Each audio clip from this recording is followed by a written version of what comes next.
These Negroes aren't asking for no nation. They're trying to crawl back on the plantation.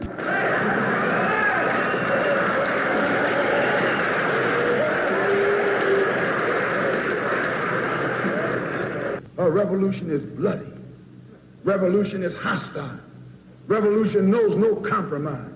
Revolution overturns and destroys everything that gets in its way. And you sitting around here like a knot on the wall saying, I'm going to love these folks no matter how much they hate me. No, you need a revolution.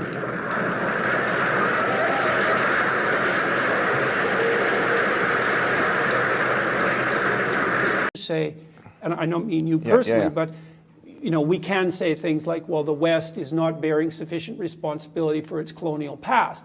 And so at some level, that kind of devolves down to the individual. It's so like, let me kind of rephrase it then. I think, you know, I think that's more of a left-wing criticism. It's like, you know, there's reparations and affirmative action programs. I'm not advocating any of that, and nor do I even believe in any of that, to be honest with you. Nor me. Yeah, so what I was putting as an alternative to that is this. Told you. Don't find a man online. Oh, don't find a man online. You might think he fine and he won't have a dime. Don't find him online. Hey, hey, don't let him tell you he rich. Oh, don't let him tell you he rich. I know what I'm talking about. You might think he rich and you wind up getting catfish. Don't find him online.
Men are taught that they have to make women happy. The fact of the matter is, you can't make anybody happy. You have to make yourself happy. Happiness is a byproduct of achievement. So for women to say that they're unhappy, it's their own fault. Anybody who says he's unhappy, it's his own fault. Mark, everybody has to make himself or herself happy. You're giving me such a bloody headache. Yeah, I mean, where are you from? Where are you from? Dear Lord, I would never in a million years teach my girls that they have to grow up to be reliant on a man, as you can well imagine. I would never teach my son that he should be attracted. But Tracy, you're the same one. You're the same one who brags that she's so strong and so tough and doesn't need a man's money. Yet you're taking alimony. City boy, city boy. Got him. That's why he's the GOAT! The GOAT!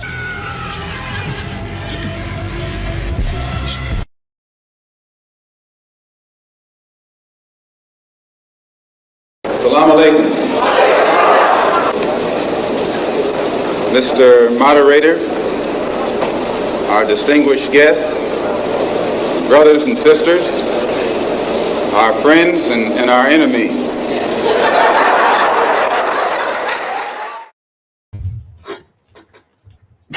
Assalamu alaikum. Bismillah, wassalatu wassalam, Rasulullah, wa ba'd. In the name of Allah, and may the peace and blessings of Allah be upon his last and final messenger, as to what follows. Family, friends, foes, haters, and hateettes, welcome back to the Feachaz. I greet you all in peace and love and no hatred in my heart.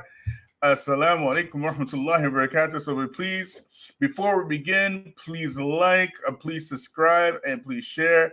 As you know, we got a lot of haters up in here. And today, I'm doing this particular topic. I actually wanted to do this topic for a while, but because it was a TED Talk, I was a little bit, antsy about doing it, only because I know how YouTube is, right? With the strikes and stuff, right? But, we're going to take a chance. We're going to do this, right? This lecture was given by an individual by the name of Michael Smith. And he's a preacher in the southern part of the States, I believe Jacksonville.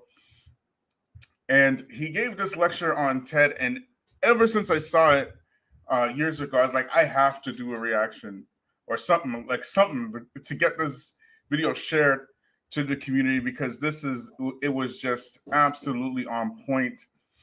And everything that he said was just like spot on. So I wanted to do a reaction to this. So please like, please subscribe, please share. And let's get to it. Let me just share this thing for you. Right. And hold on to your seatbelts, because the way that this guy talks, if you haven't heard this particular speech yet, you are going to be in for a ride. Okay.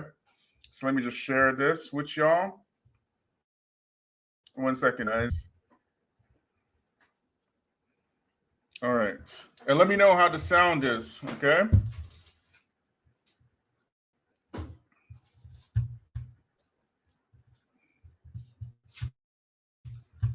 Second here. Let's get this volume up.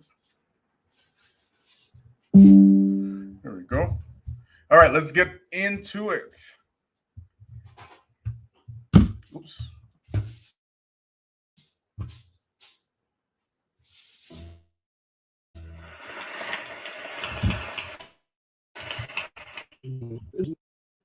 Uh, 24 years ago this month, 17 years old, a senior in high school living in Orlando, Florida, and 2 weeks went on a tremendous and continues to be on a tremendous journey. 2 weeks after this picture was taken, I dropped out of my private school in the middle of my senior year, a city outside of Atlanta called College Park, Georgia, and enrolled in ministry school. And it was that time that I got a new nickname, and that nickname is White. And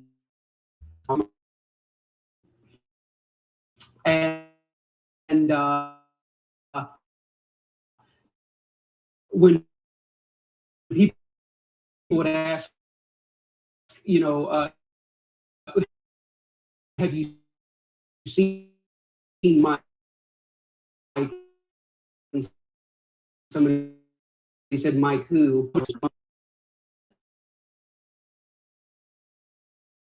This is White Mike's first roommate when he got there. White Mike at work. White Mike.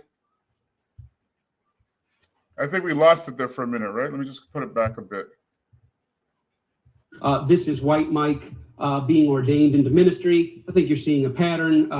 This is White Mike's first roommate when he got there. White Mike at work. White Mike at social gatherings. You can barely see White Mike in there. White Mike with pastors. I just returned from Atlanta Pastors Conference. This picture is about 15 years old, and it's the same picture from when I was here yesterday. This is White Mike's wedding party with White Mike's dad, and White Mike has been on quite a journey the past 24 years. Now, in this time, I learned a lot of beautiful things about a lot of beautiful people. I learned a lot of ugly things about myself, and I learned dark things about the nation in which we live. But I also learned that I, being White Mike, specifically the white part, have a lot of power. White Mike has a question today, and it's this: how come when you turn on the radio in Jacksonville or New Orleans or Chicago or Little Rock. The only people on the radio that talk about how great it is to kill each other are black. How come that exists? 15 stations on a dial, go up, go down. The only people on the radio bragging about getting automatic weapons, gunning each other down are black. This right here is a song. My pastoral vocabulary won't let me read the title, but I will read this. Catch a young black male not paying attention at the red light with your AK-47. Let me see you shoot it. You're a killer, you're a killer, you're a killer. You're a killer black male. Let me see you prove it. Why does this exist? I'll take it even further, because a lot of time racism exists in what we don't know, what we don't see. Where are the white killers on the radio? Where are the white AK-47 shooters? Where are the white drug dealers? Where are the white people on the radio that brag about what it's like to murder witnesses before trial? The truth is they don't exist. And the question is why? Why don't they exist? Do white people not kill people? Do white people not use AK-47s to shoot each other? I mean, we know, do white people not do drugs? Do they not deal drugs? Of course they do. But why is it that it doesn't make it to our mainstream radio?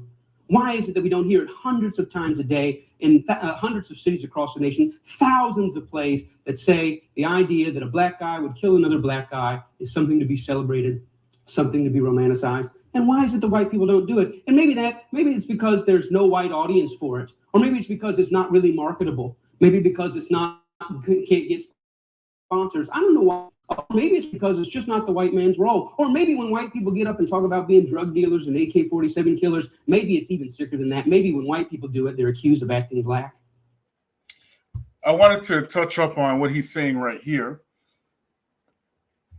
Back in the early 90s, late 80s, hip hop itself, it was nothing like today's hip hop. When hip hop music first started in the late 70s, it was seen as a passing fad, actually. And as a matter of fact, I remember it very clearly in school during the 80s, right? I was young, of course, back then. And the teacher said that rap music is just going to come and go, just like in front of all of us. I was like, no, right? But back in those days, it was the news coming from the urban areas, right? And it was uplifting. Then suddenly, sometime in the mid 90s, it changed very quickly with the West Coast, the arrival of the West Coast rappers and gangster rap. It changed very, very quickly, and the tone started changing. And now what we have is this music. You can't even really call it music. Really, it's. I don't even know what to call it. Really, it's totally backwards, and this cultural phenomenon is affecting all kinds of communities now, which is why I wanted to talk about this. Recently, we had a situation in Western Canada where a Somali girl who left Ottawa to go to Western Canada, and I believe it was Saskatchewan somewhere, right? And she ended up in a club, and it was recorded on camera, and she was slaughtered in the club. Like her throat was slit in the club, and she died in the club with a halter top on. And she's going to be raised on a day of judgment just like that, right? If you look at Canada's Most Wanted, the majority of Canada's Most Wanted and Toronto's Most Wanted are all Muslims, and the majority of those Muslims are Somalian. Why is that? Because of hip-hop culture. So if you think that you're just going to ignore it and your children are not going to be affected by it, when hip-hop is the most dominant genre in the West, then you're dreaming. You're dreaming. There is some incredible social engineering going on with Black music. And the more you ignore it, the more your children will be affected by it. Anyways, let's continue with White Mike. The truth is, in America, black murder is normal. Black murder, the idea that a black man or a black woman would be involved in a homicide, either as a perpetrator or victim, is so common, so broadly accepted that it basically goes unnoticed. The truth of the matter is, black families are affected by homicide at rates of 10 times their white counterparts. There will be more death in the form of homicide involving black people this year than any other form of violence that dominates our national conversation. More than school shootings, mall shootings, mass shootings, workplace shootings, lovers trysts that turn violent and bloody, even more than in war and in terrorism. No one will lose their life at greater numbers than black Americans involved in violence. Now, when you talk about what's going on in one segment of society and somehow tie it to what's going on someplace else, you kind of lose people, they detach. This is our unknowing. Prejudice, discrimination, and racism are not the same. We know prejudice, it exists in human hearts and minds. Discrimination exists in hands and policies, but racism is neither in hearts and minds, nor is it really in policies. As a matter of fact, it doesn't take action to keep racism going, it takes inaction. It doesn't take hearts and minds to keep racism going. It actually has to keep things out of people's mind. Racism is like the millstone that churns along in the background. It just goes generation in and generation out and keeps turning out the same generational outcomes. Racism is like the nicotine stains left on the walls after the smoking tenants move out. They take the couch, they take the clock, they take the picture, but the evidence that they've been there still remains. Now, when I speak of black murder being normal, I'm talking about the combination of commonality and palatability. You know, that's a great point he made about racism, actually. And we talked about this many times, that racism is not your feelings. It's not your feelings about prejudice. That's not racism. That is prejudice. Racism is an actual system. Racism started in the late 1400s, early 1500s in Spain. There was no such thing called racism before that. Racism is an affair between people that are classified as white over people that are classified as black, where white people basically said that these black people will be at the end or at the last place in this race, a la raza, in Spanish as they call it. Everybody's racing for resources and land and capitalism. And that's how racism started. So if you're going to regulate racism to somebody calling somebody else the N-word, then you don't know what you're talking about, right? Nobody is really harmed by words, you know, except for maybe your feelings might get hurt. But rather, it is putting in your literature that black people are genetically inferior and white people are genetically superior.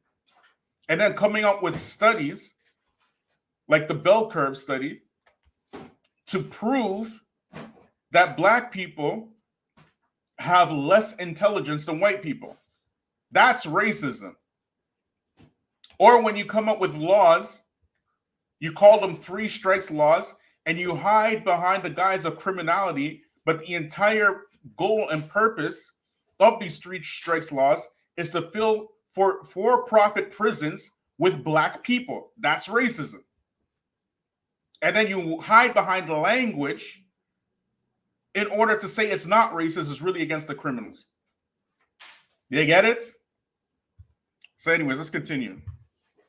Well, black murder in our country is not only common, it's not only frequent, but it's an idea that it's an idea that we say is okay. Actually, make heroes and out of the notion, heroes out of people that trivialize and romanticize it. How common is black murder? Well, in some demographics in the United States, it's very common. According to the CDC, they release a report every year called the LCD, leading cause of death. And every year, it's been this way year in and year out for the past decade, as far back as they list on their site. Black males ages 15 to 34, the number 1 cause of death is homicide. The number 1 cause of death. For white males, it's number 3. And when you hear that, you instantly go, well, yeah, I mean, that would seem right. I mean, I hear of black on black crime, right? Hear about urban crime. So I guess, yeah, number 1 to number 3. I mean, it's a problem, but it's really not that bad. But the devil is always in the details.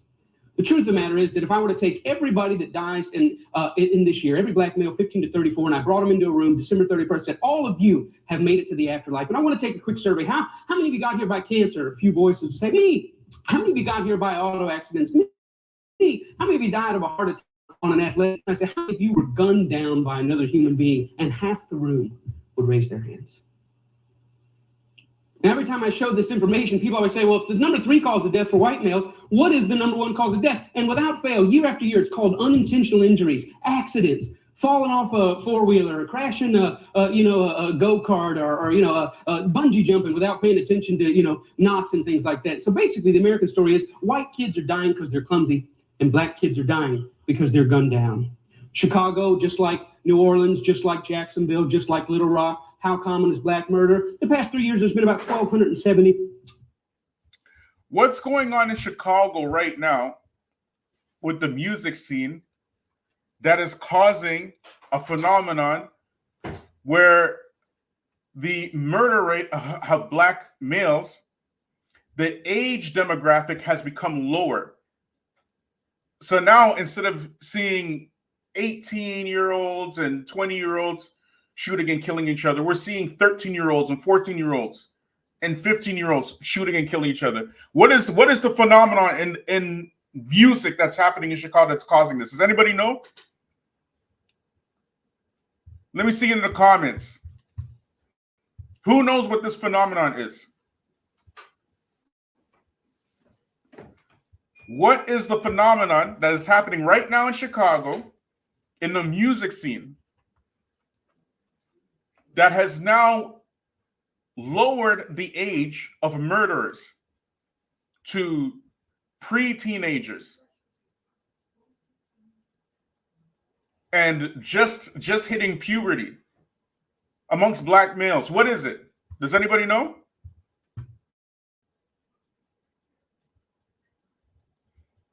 It's a specific type of rap music.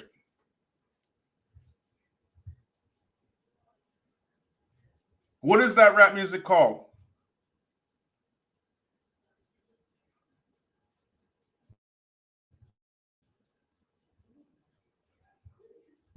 Does anybody know what it's called?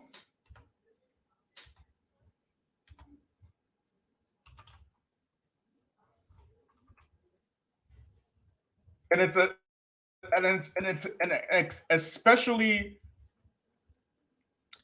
even for gangster rap, this type of music is incredibly brutal and savage.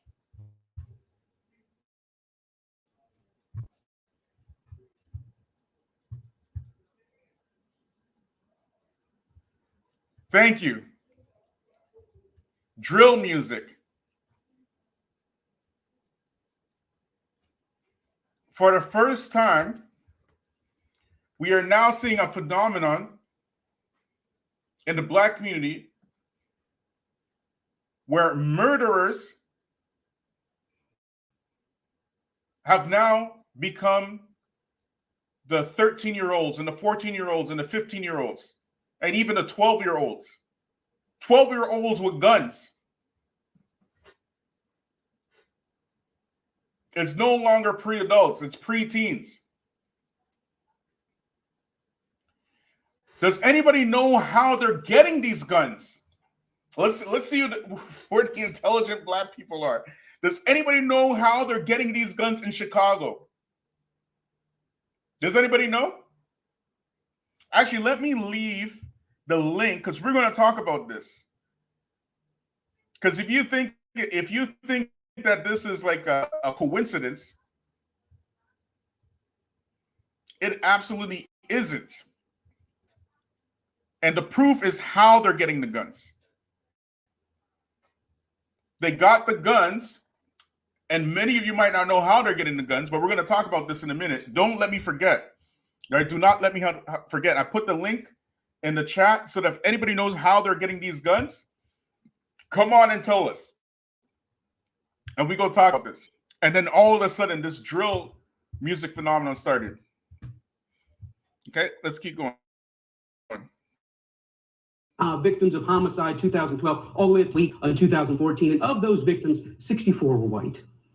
Now, this transcends the simple diagnosis that we have. Well, it's education, it's poverty, it's family structure. As you study it decade after decade, it doesn't follow any of those easy answers. Something much deeper and much darker is at work. How common is black murder? Well, in my entire life, 1973 to 2014, there has never been a year since I've been breathing that blacks have not been overrepresented in homicide.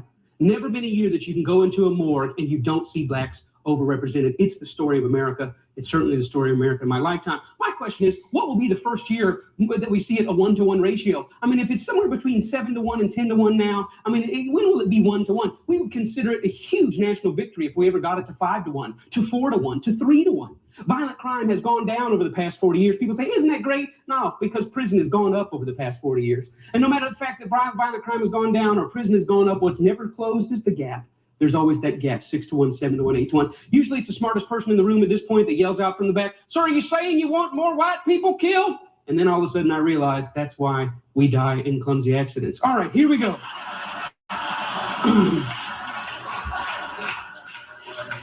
Now, the real question is, why is this going on? Why is this the story of my life? Why is this the story of my country? And everyone in this room falls into one of two categories. You're in one of two categories. Either there's something wrong with them, some core deficiency in black people, they're just prone to violence. We use anecdotal evidence to talk about that, or there's something wrong with us. And depending on what category you fall in, if there's something wrong with them, you point fingers, hey, you need to do something.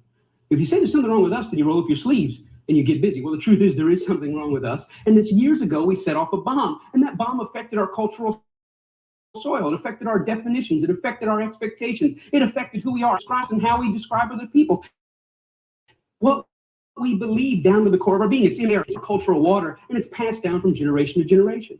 Now, again, it would take me a few TED Talks to really get into this, but the bomb is about lies. It's about deep lies. One of the lies is that blackness is somehow associated with criminality, sexual deviance, and violence. That when you come across blackness, that inherent in being black, there's some sort of deviance, violence, and criminality associated. And that's a derivative of a greater lie, which is that somehow black life is inferior to white life, that the value of it is less. That if you were weighed in the scale, the black life just weighs a little less. That if you were trying to cash it in on the street, you'd get a little less money for it. And these are essential to, these are the lies that help build our nation, help build the Western world. And here's what's interesting about this, is these lies are not only lies we've told about black people, but we've told to them. I was in an unsolved homicides meeting here in Jacksonville last year, 1,100 unsolved homicides. I was there with the families. They were having a conversation with our sheriff's department, and on the walls where all the pictures of the jurors were of black residents of Jacksonville. They're white, and they're trying to say it doesn't happen among the white community. Of course it does. But I'll never forget, a mom interrupted the detective. She said, "Excuse me, I have a question." He said, "Yes, ma'am." She said, "I know you don't know who killed my daughter, but I have a more important question." He said, "What is that?" She said, "When you picked my daughter's body up off the side of the road," she said, "how did you do it?" He said, "What do you mean, how did I do it?" She said, "Well, did you pick her up? And did you set her on the gurney? And did you zip her up in the bag? And did you slide her in the back of the van? And did you shut the doors gently?" She said, "Or did you just pick her up, slam her down, zip her up, and put it in?" She says, "I want to know how you treated my daughter's body when you picked it up off the ground." She said, "Did you treat it like you would treat a white man's daughter?" That's a very interesting question. As though a mother doesn't have enough to deal with, she also has to wonder that when the people working the crime did it, did they work it as somebody's personal, precious life was solved? Or is it just another dead black kid on the street?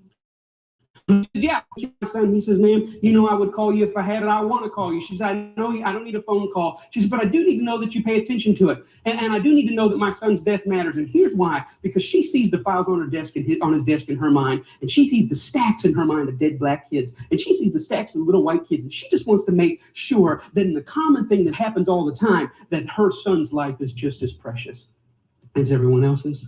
Black murder is normal. I mean, when I talk about it, none of you are really shocked. The most you can say is, "Well, I didn't know it was that bad," which brings up the real question about palatability. Are we comfortable with it being like this? Are we comfortable? I'm 41 years old. Are we comfortable with living in a nation where this goes on? Well, if we're not comfortable, if we're not okay, are we appalled and outraged? And when I say we, I mean we. Are we appalled and outraged? That's the question. There are certainly people all over the country doing something about it, but when I discovered that them doing something about it is totally different than we doing something about it. Now, a lot of things that you have to understand is this about racism. And when I talk about discrimination and racism, the answer lies right here. It wouldn't seem like the answer is here, but if you want to know how comfortable we are with black murder, you just got to look at the marketplace. When you see this photo 1 week after Dr. King won the Montgomery bus court case, and they decided to eliminate the racist policies or the discriminatory policies, This is his picture. It was a great victory. And you know about the prejudice, you know about the discrimination, but right here on the front of the bus is the racism. Because racism exists in the unchecked and the unchallenged normal. My question is, 60 years later, what in the world is a Pepsi ad doing on the front of a bus company that makes black people sit in the back? What in the world is it doing there? I mean, did the Pepsi CEO look back on, yeah, that was a fail, shouldn't have done that? Are they ashamed? Are they ashamed that they would, well, let me ask you this, could they do it today? If I started a bus company in Jacksonville and say, I got this great thing, beautiful buses, I want Pepsi's name, you sit in the back. They couldn't put their name on that. Why? Because as American attitudes change, as American definitions change, as American norms change, guess who else has to change? The marketplace. There's certain things they could get away with when that type of thing was normal that they can't get away with now. The same thing not only goes with policy, it goes with entertainment. This brings us, this point right here, brings us to the civil rights movement. And when Martin Luther King, when he was running this bus boycott, it was the economics behind it that caused these people to change their minds. And this is something that Black folk really need to understand. Every other group, every other people group, they are always working together in order to build their economic, portfolios. Okay? They will work together and be competitive against other people. With Black people, it's the complete opposite. We don't work together and we compete with each other. And furthermore, we enrich people who are hostile to Black people, knowing that they're hostile to Black people, and allow other people groups to come into our communities, set up shop, and we can't wait to give them our money. You get it?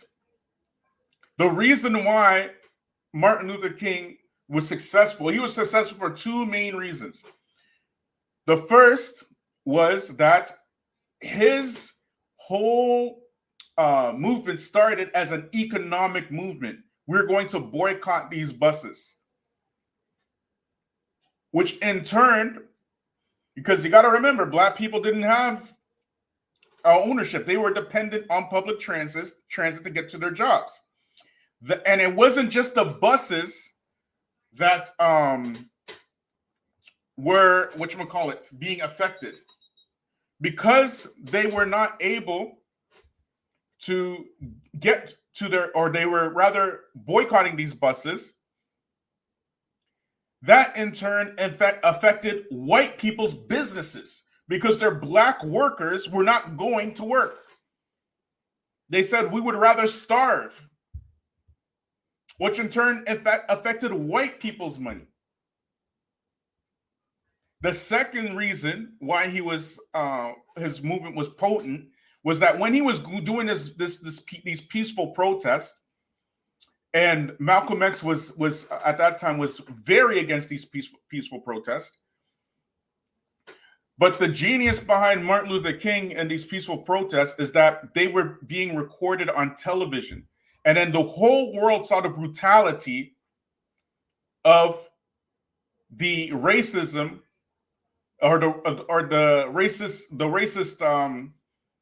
The race soldiers against Black people for the first time on video. That was profound. But the point is, they were working together as a unit. Today, we need something like that specifically against what is imposed upon us as our culture, like hip hop, like R&B, like these Black shows. There needs to be a solid, tough stand, because when you hear white folks telling you this stuff, white people don't have these problems. Chinese people don't got these problems. Jewish people don't got these problems. This problem is very specific to Black people, where their music and their entertainment is weaponized against their very own youth. And now you have 12-year-olds and 13-year-olds in Chicago killing and shooting each other. But anyways, We're going to come back to that. Let's finish this off. My favorite cartoon, one of them, Tom and Jerry. This is the star, except he was always the one yelling at Thomas the cat for what he was doing. She was voiced by Lillian Randolph, a great radio actress. But here's the interesting thing. White entertainers create white entertainment. They carve out a black role, and the black role that they saw fit was to play this stereotypical black woman. That lasted up until in the early 50s. Then huge protests broke out, and they said, you know what? We don't want to be portrayed like that anymore. And to this day, if you want to watch Tom and Jerry, you go home, you want to watch it on Netflix, you want to watch it on Amazon, this comes up on the screen. It says, what you're about to watch contains some racial stereotypes. They were wrong then, and they're wrong now. They were commonplace. We don't want to edit her out because that will make it like it never happened. We're going to put her in, but know that we know there's something wrong with this. Now, we don't have Mammy Two Shoes today. You can't get away with it. Nobody would put it out there. But we do have black people that get on the radio every day in white-owned companies. I would disagree with him there. We got all kind of mammies. We got a league of mammies. It's just the time is different. We got he just showed one. Whoopi Goldberg is a mammy. Stacey Abrams is a mammy. There's a whole league of mammies. And their entire job is to pacify black independence. Oprah Winfrey, mammy. All right? Just because they are rich mammies don't mean that they are not mammies, okay? Stacey Dash is a straight up coon. She's a coon. I wouldn't consider her so much a mammy, but she is just like a sellout. But the mammies, these black women who don't need no man, okay? Strong, black, and independent. Vote for the Democratic Party, okay? Entire legions and leagues of mammies all over your entertainment. Right? That's the one thing I would disagree with them with. They are the modern mammies in the way of black development. White-owned stations with own sponsors that play the role of hypersexualized, hypercriminalized male. I asked these advertisers, say, I've got hundreds of songs a day that celebrate killing animals. Will you put them on your station? They said, no. I got hundreds of songs a day that talk about assaulting women and abusing kids. Would you put them on your station? They said, no. I said, I got hundreds of songs a day that talk about murdering blacks. Would you put them on your stations? They said, well, that depends. Depends on what? Who it's done by and who it's branded for. Because we can get black folks to sing about it, we can brand it for our youngest black audiences. I think there's money to be made. I think there's American appetites to see these people that way. I said, how can you say that? They said, well, look, it's what these artists know. It's what they, black people, create. It's matter of fact, our surveys say it's what they want to hear, which speaks of a sickness. How do we live in a society where somebody says, you know what, I'm inspired to write a song that celebrates murdering another person. And then a person says, I'd like to put that on my station. Another person said, I'd like to pay for it. And then there's people out here in the audience that go, I'd love to hear it, as long as it's black guys. Because even white people buy rap music, buy this stuff, because that when we about killing each other, we know when other black people are there. Why? Because we know we're just pretending. For them, it's more authentic and real. So over here, what he is mentioning is what we all know that is happening, but everybody afraid to say it. This is the social engineering project. He just called it out. He described the social engineering project without saying what it actually is. It's a social engineering project. Y'all hear me? So he's telling, he's saying exactly what we know is going on with this music. And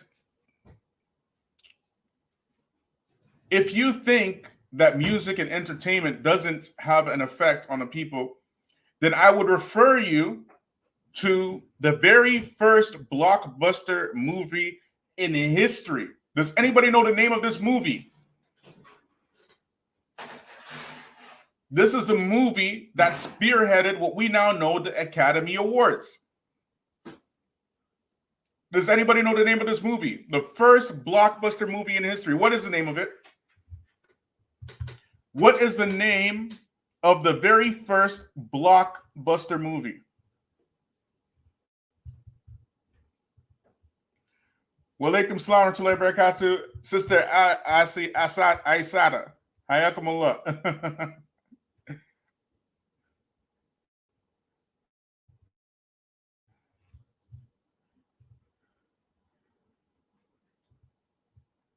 Birth of a Nation. Birth of a Nation was the world's first blockbuster movie.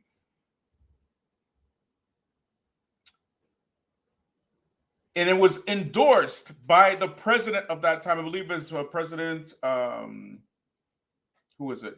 I'm not sure if it was Woodrow Wilson or Eisenhower. I can't remember. Right? But anyways, Birth of a Nation, where a white man played a caricature of an sexually aggressive and violent black person, and who came to save white women from these black aggressors in this movie. Who came to save them? Somebody put it in the chat, please.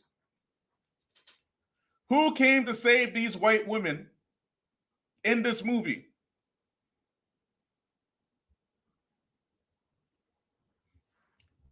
Thank you, Josh. Klansmen, the KKK. The KKK was on their way out after the civil rights movement. This invigorated and caused thousands of white men to join the KKK, and from then we had a violent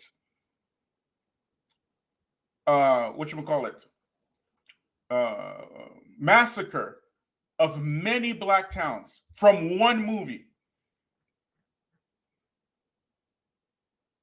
Don't tell me music can't affect you, or entertainment can't affect you.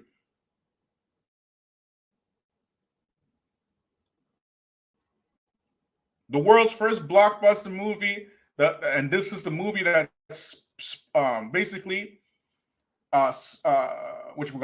sparked the beginning of the Academy Awards.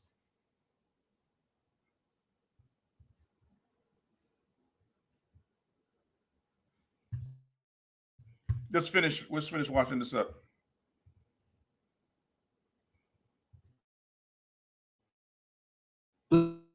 Black people, yeah, but we're very careful to dance over there. We know pretending for them is more authentic and real.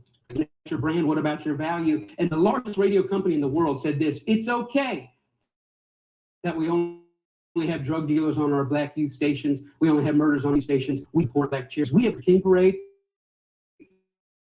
I think we've got it covered. We've bought them off. Now, people get upset, the smartest guys in the room again. You're talking about censorship. I don't believe that. I believe in free art. Make whatever you want. Censorship, when they're talking about censorship, really, censorship and this idea of free speech and whatnot, what they really mean by this, free speech is for people who are really aggressive against family values. You get it? But they always use the black struggle in order to push free speech, like all the time.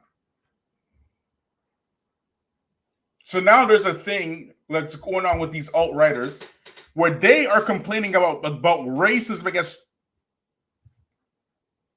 white people.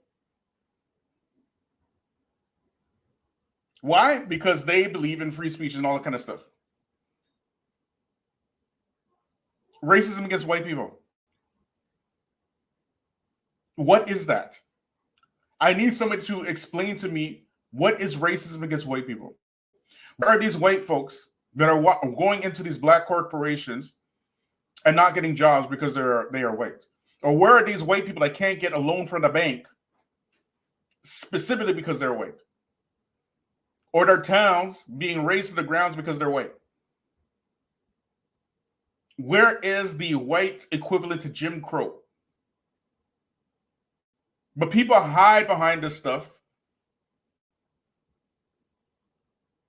because they're really aggressive against the status quo or whatnot, and they want to bring in something new, so they always hiding behind free speech. And they don't really mean free speech. They mean, well, how can we subvert this population? Now we're going to use free speech to do it. Now there's a massive problem in the West where, because of free speech, this idea of free speech, foreign governments are just, boldly interfering in democratic elections in both the USA and in Canada. We had a situation where Russia interfered with the American elections, and in China interfered with the Canadian elections. Like, blatantly, they're not, and they will complain. These same governments will complain, mostly China, anyways, when you point that out. I didn't know it was in the UK as well. I did not know that was going on in the UK. And what are they doing to enter into these avenues? They're calling it free speech. Music about anti-Semitism. I believe you should make music about killing dogs. I believe in this country you should make music about bashing homosexuals and driving them behind trucks. I believe you should make music about stringing people up on trees. I believe you should make music about killing whitey. I believe you should make all that music. But I also believe that in the mainstream marketplace, people should hesitate associating their name with certain content. There's certain stuff you can't buy at the store, certain stuff you can't get on iTunes because their brand doesn't want it. But if you want to hear black people celebrating killing black people, they got thousands and thousands and thousands of those things to sell you. I don't think it's about censorship. I think it's about American cultural hypocrisy. Because here's the truth. These black entertainers, they can't sing just about anything. There's some stuff that'll get them fired, and they get dropped, and they get fired, and they get slapped on the wrist, and they get disciplined all the time. Why? Because sometimes they step over the bounds. A very famous case is what happened with Rick Ross. Rick Ross is the Mammy Two Shoes, one of the many Mammy Two Shoes of our day. He's a black entertainer in a world carved out for him, and a role carved out for him by white entertainment companies. And one day he talked about, in the middle of a song that celebrated dealing drugs and killing blacks, he made a reference to date rape. And when he made that reference to date rape, that set social media on fire. That got 100,000 petitions in 24 hours. Hey, buddy, date rape is no joke. That had white people standing outside of Reebok in New York saying, you better take this seriously. We're tired of a rape culture in America. One line in one song moved the masses. And you know what Reebok did? Did they stand by him and say, hey, we have freedom of speech. We believe in freedom of expression. It's just a song. Calm down. No, they fired his tail on the spot. The president came out and said, this goes against our high standards. This is the position that all black people need to take against this type of rap music that's coming out. Because we know very well this is not from the grassroots. We know this is from hostile elements in the black community who own these companies and push this music in our communities. And we're going to use Chicago as a case study. So don't let me forget, because we're going to go back to Chicago in a minute. The link's in the chat. It's the values of our brand. Shame on Rick Ross. We're disappointed. He doesn't know how. And when I saw that, I thought, wow, how convenient. Isn't that amazing? But here's what really happened. It's not their brand. It's not their values. Rick Ross went off script. He was hired to get black customers, and they think that black customers go with black bait. And in America, black bait is the hyper-criminalized, hypersexualized portrayal of black people. And as long as he had sung about that, the stuff that got him hired, he still have a job at Reebok. But when he touched other sensitivities that affect us, he lost his job. See, the truth is, it's not they that need to change. It's we that need to change. We created the lies. We created them for our profit. We own the companies. We own the record labels. We own the advertisers, and we keep putting it out. And it's this that's got to change. I thought about it. You know what? I wonder if White Mike could get anybody's attention on this. So I stood outside of a Walmart, And I said, hey, I don't think killing cops and killing blacks is very cool. And you know what? It only took 7 weeks of Mike standing out there, and they wrote a letter and said, yeah, we don't think it's cool either. We're going to pull our name off of that. The largest retailer in the world had never considered that maybe their commercial shouldn't be right before or after a song about young black men being gunned down. And I realized this, that black murder is normal, but it should not be. And I realized the importance at the coffee table, at every headline, every pastor's gathering, every family gathering, to say, you know what, things, I'm doing my best in every way, shape, and form. Talks like this everywhere I can go to say, you know what, I was born in a world where black murder was normal. My kids were born into a world where black murder is normal, but I don't want to die in a world where black murder is normal. Every imam in the black community should be taking this type of stand. Every last one of them. Now we have Muslim kids born in Muslim families gunning each other down.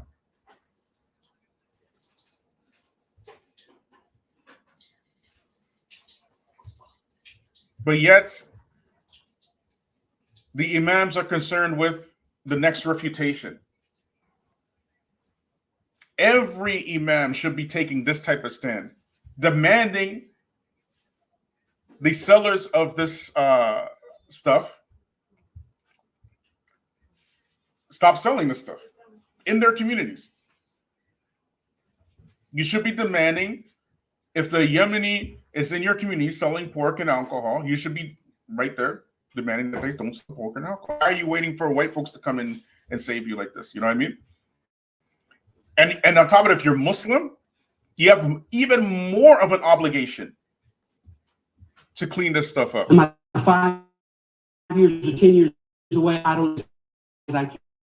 It's our voice to tell the lies. Deviants and their lives are just as important as ours. Thank you very much.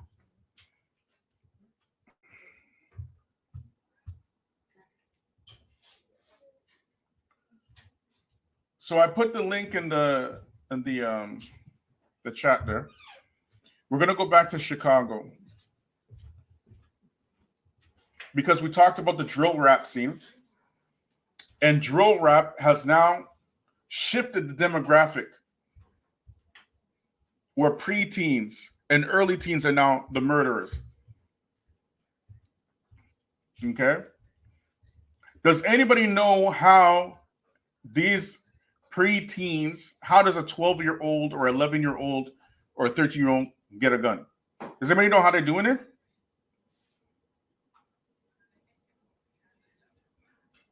Just type yes or no in the chat, or come on and tell me if you know, because the link's in the chat.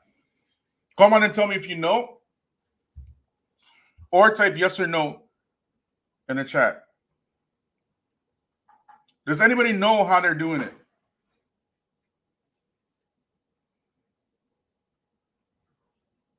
You will be shocked. Okay, Bilal says no. Josh says no.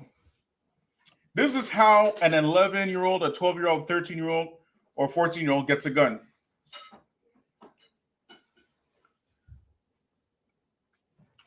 A crate of guns shows up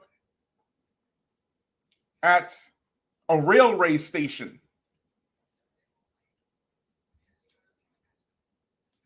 That's it. More than once,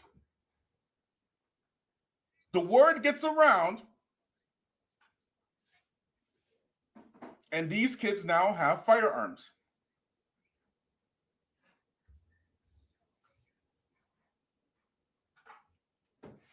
That's how they're getting the guns. Crates of guns are being left at train stations. We know it's happening for sure in Chicago. I know there are other cities that this is happening in.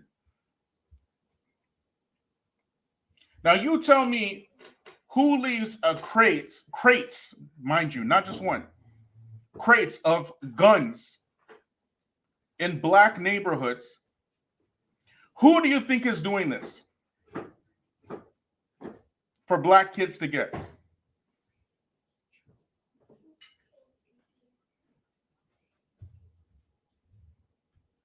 And then all of a sudden, we get drill rap music.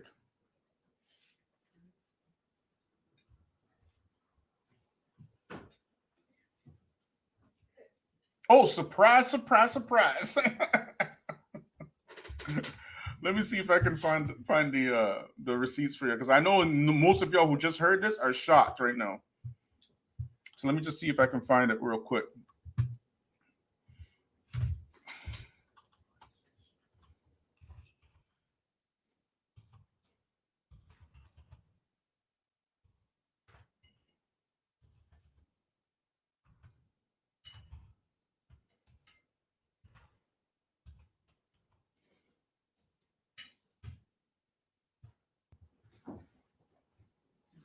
Oh yeah, much more than Chicago.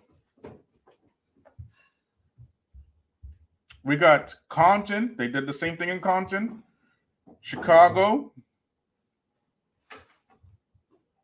Hold on, where else?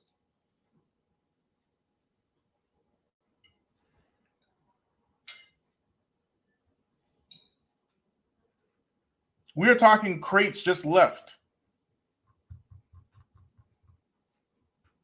I can't show these videos because I'll definitely get a copyright strike. I might get a copyright strike from this live here because of Ted. So make sure you guys support the channel, okay? Because I don't know if this one will get a copyright strike because we did a live on a TEDx thing. So if you want to support the channel, do it through PayPal. Do it through the Cash App there. And we also have super stickers and memberships and stuff, right? So let me just try to find something for y'all, right, that I can use.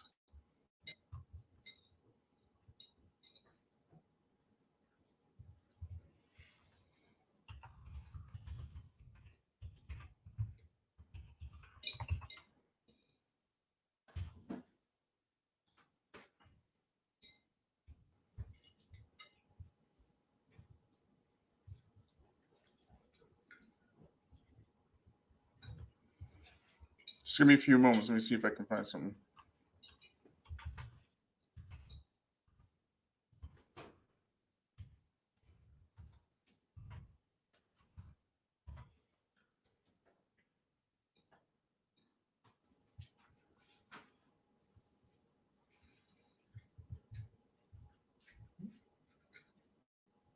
I think we can use this one. 1 second, okay?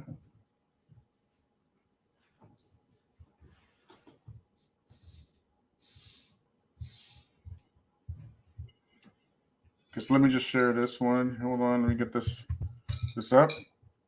That's how they're getting guns. That's how else do you expect that an 11? Think an 11-year-old can get it with his allowance, a gun with his allowance money? Come on, man. Which black youth can go out and afford a gun at that? 1 second.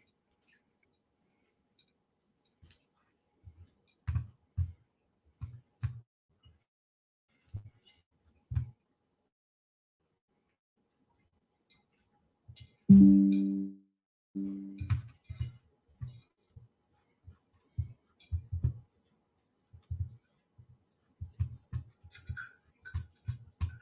me try to get this up for y'all.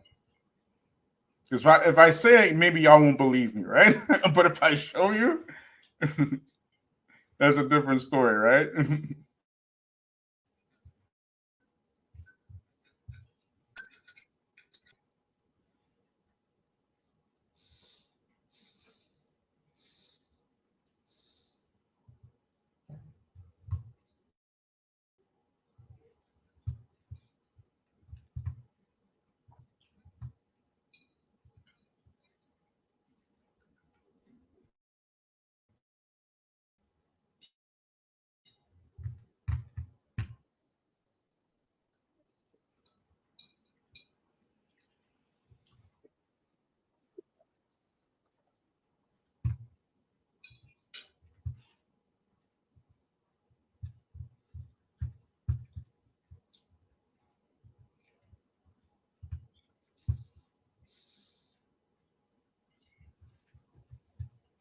Okay, you ready?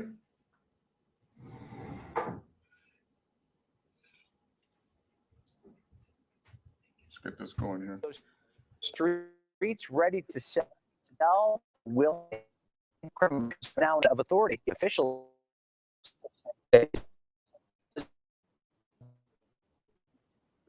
federal building, Dorothy. We understand first federal custody. Another one is on the. That's right. They are both of them charged a few months ago here in federal court.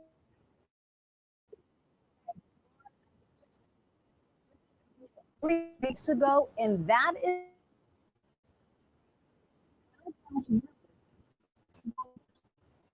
U-Haul packed with boxes.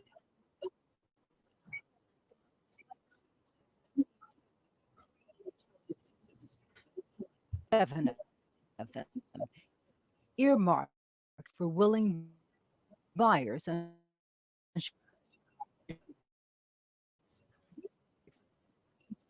24-year-old accused of renting this U-Haul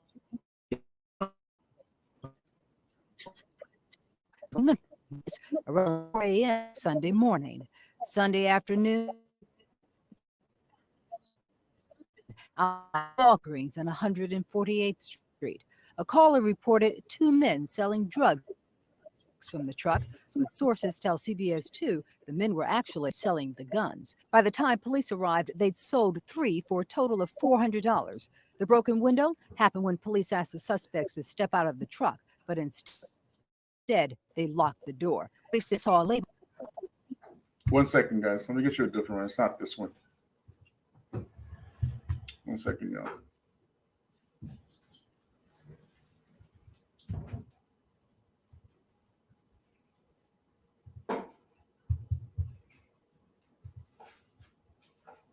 My internet is all.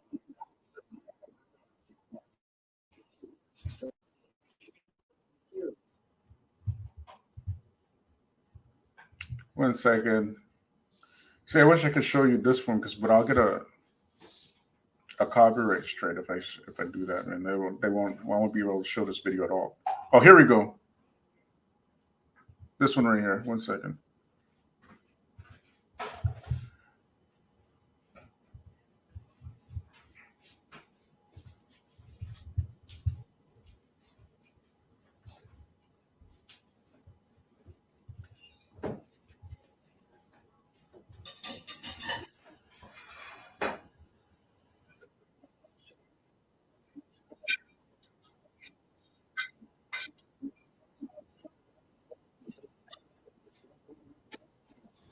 Did you hear that? Watch this, y'all. Watch this.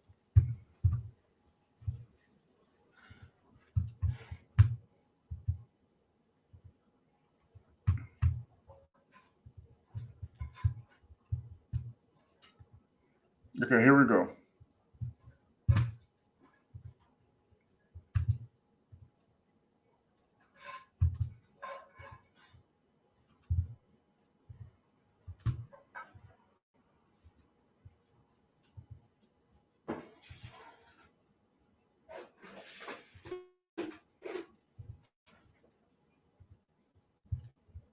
Ready? We ain't got the clan ain't got to go out and kill black. We just drop off some liquor in their town and they do it themselves.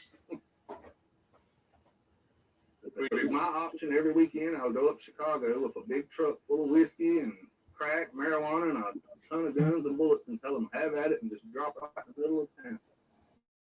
Go home and watch them on Monday morning news and laugh the whole time.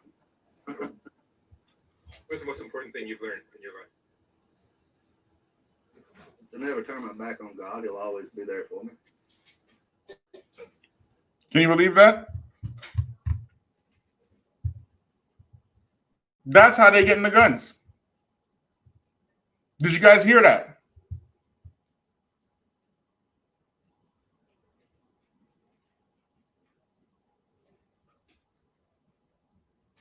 And he's not shy to say it. What's going to happen to him? He's a KKK. Look at this one.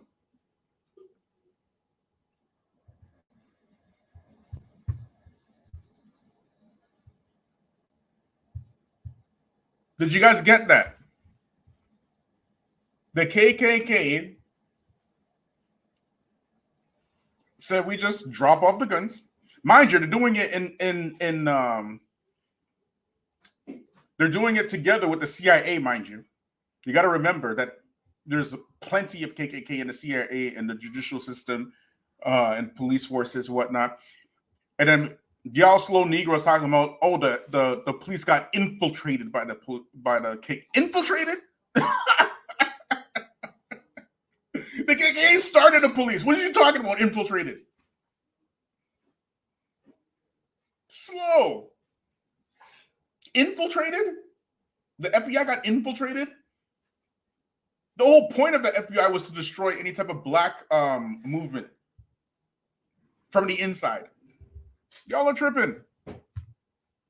Let's watch this one and we'll call it a night. 1 second.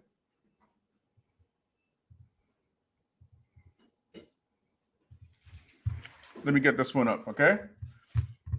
So I know if I don't show you, you won't believe it.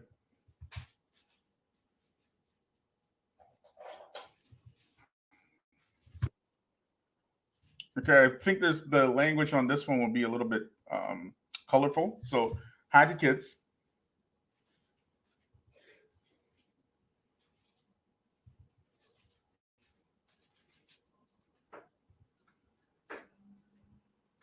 Infiltrated. The CIA was infiltrated by white supremacists. You guys are slow.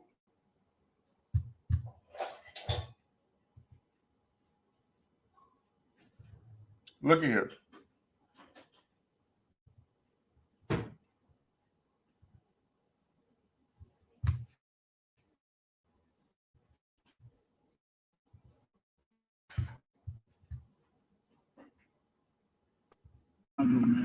I'm from Chicago, born and raised there. I ran those streets in Chicago and changed my life. But I want to kind of make people aware of some things that you don't know, because you've never really been out there, then you wouldn't know it. And it's going to be hard to believe, but myself, for a fact, and several others that I ran with know this to be the truth. Growing up in Chicago in the early 90s, the same situation was happening. I've been in Chicago where a person came into my house and knocked on the door to come and get me early in the morning, 6:30 in the morning, and said, come with me, man. It's a crate of guns in the alley. And I got up and ran out there, and sure enough, there was a crate of guns. And during that time when we in it, you're not thinking about where did the guns just come from. You know, you never think about that type of stuff, like where did the guns come from and why are they here? But now that I'm older, I can kind of tell you that it's a diabolical plot. Nothing is stopping. The guns are still in these streets.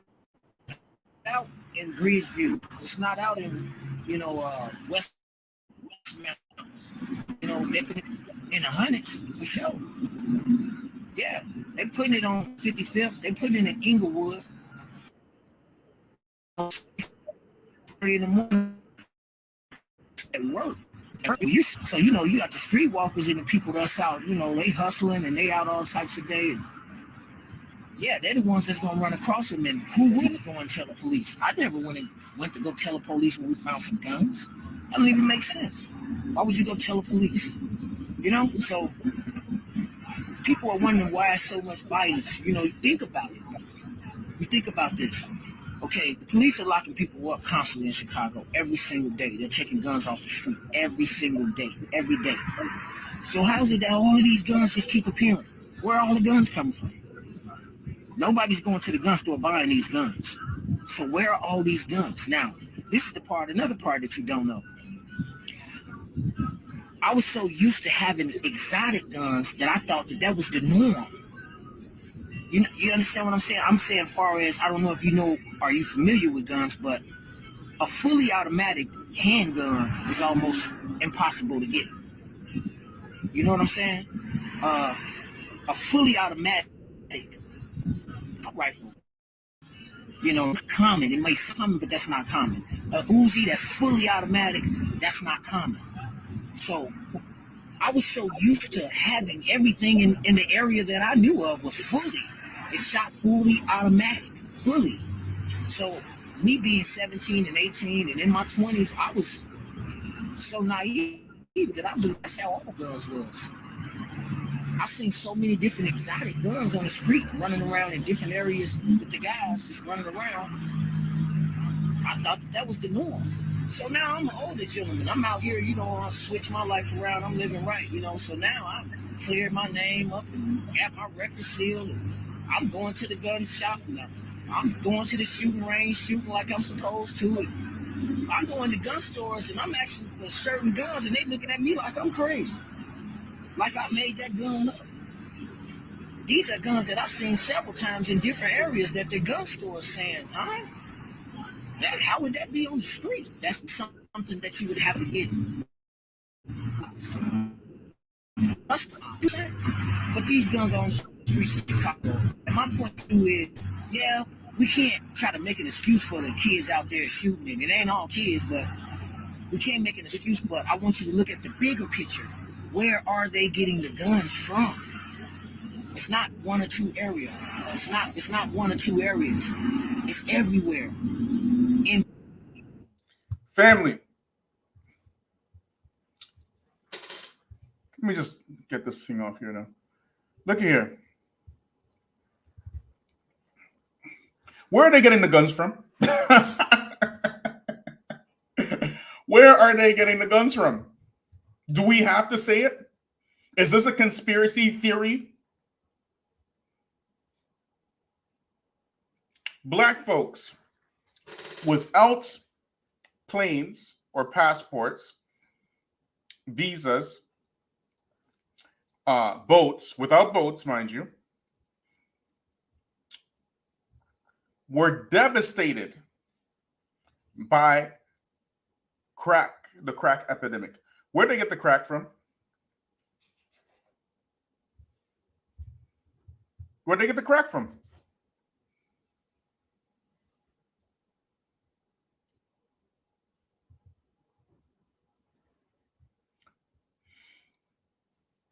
Now, where did they get drill music from?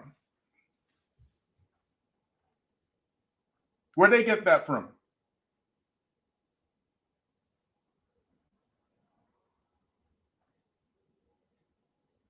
You got to understand, whoever pays the piper names the tune.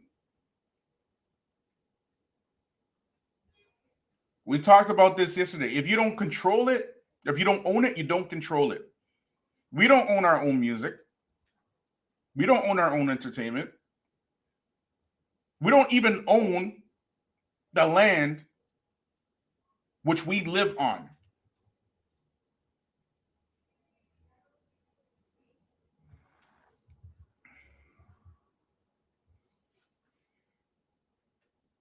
Where does an 11-year-old and a 12-year-old and a 13-year-old and a 14-year-old, where do they get a gun? Who, you think they're buying it?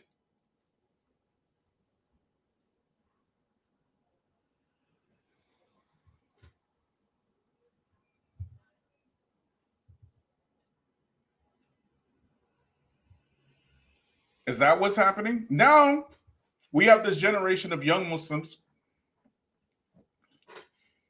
growing up, listening to the same music. And what are they doing? While they're listening to, are they calling the people to Allah and to make salat and, you know what I mean, fast and Ramadan? Is this what's happening? If you do not try to change it, then you will be victims of it. I know I just blew a lot of your minds right now. I know I just did. And it's fine. We can even do a whole entire live on that, just that one subject.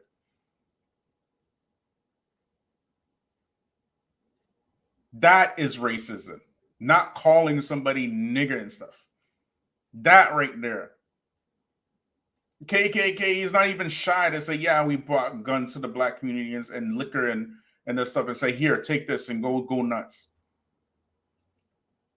And then they go home laughing because they seen the same black folks in the news the next day, killing each other.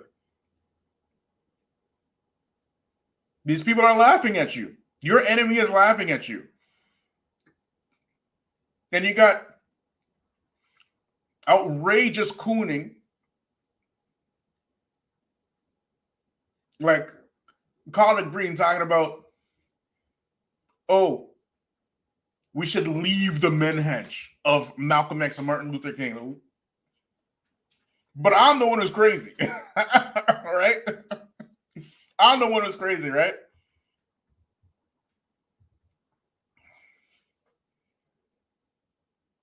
Outrageous cooning happening amongst the Muslims. Outrageous. Just close your eyes to the oblivion that your children are going through.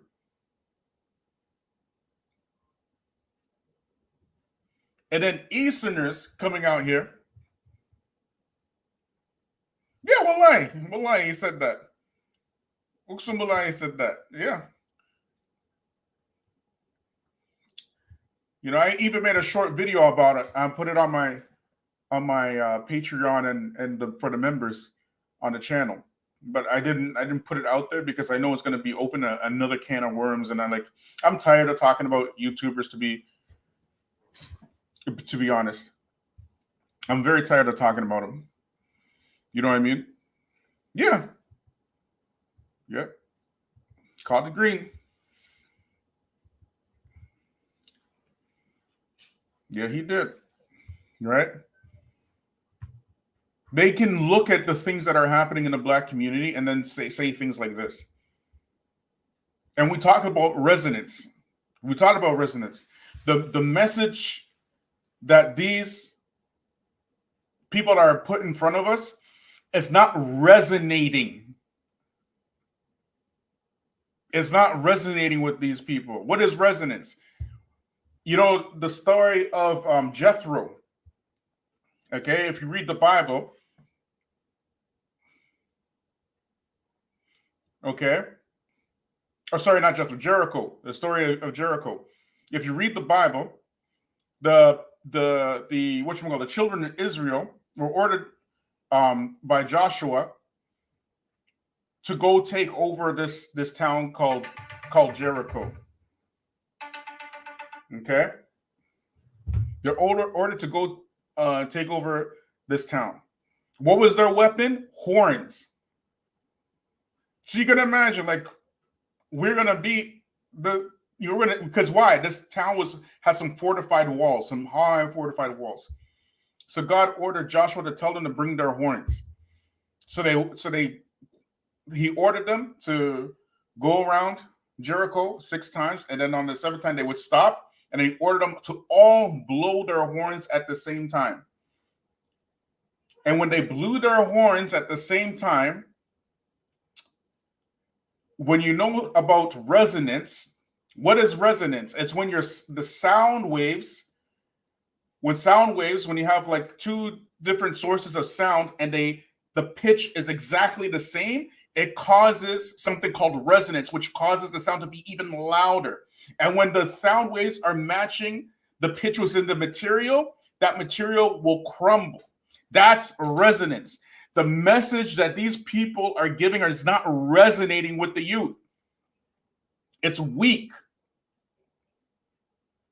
They can't do anything because they're not authentic. They're not real.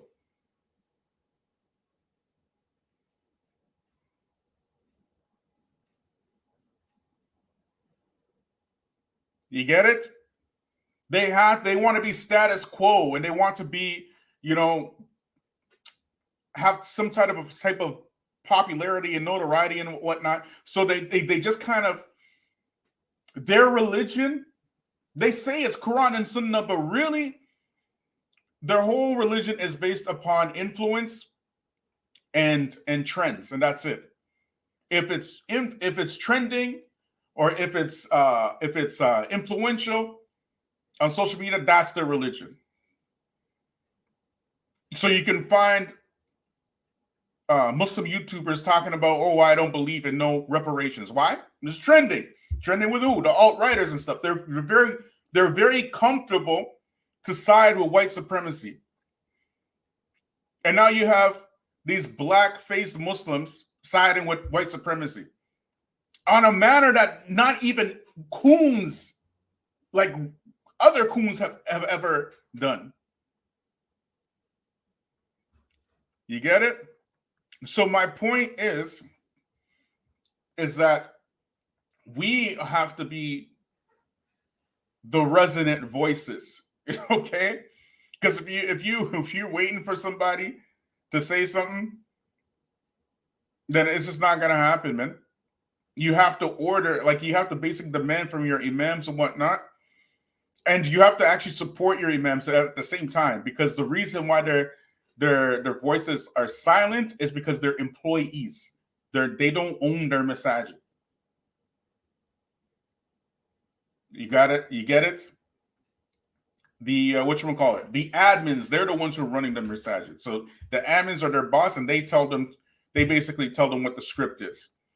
Let's talk about Salat this week, Ramadan next week, making wudu the other week, while the kids are out there shooting and killing each other, listening to drill music, getting government guns and specialized music so they can do so. And your only solution is to tell them that music is haram. You know, if you think that you are going to win this battle with dogma and flowery speech when you're fighting a power that is funding your destruction, then you got another thing coming, man. You think it's just that easy? Tell the kids it's haram and that's it. Go home, go to sleep. I understand. Anyways,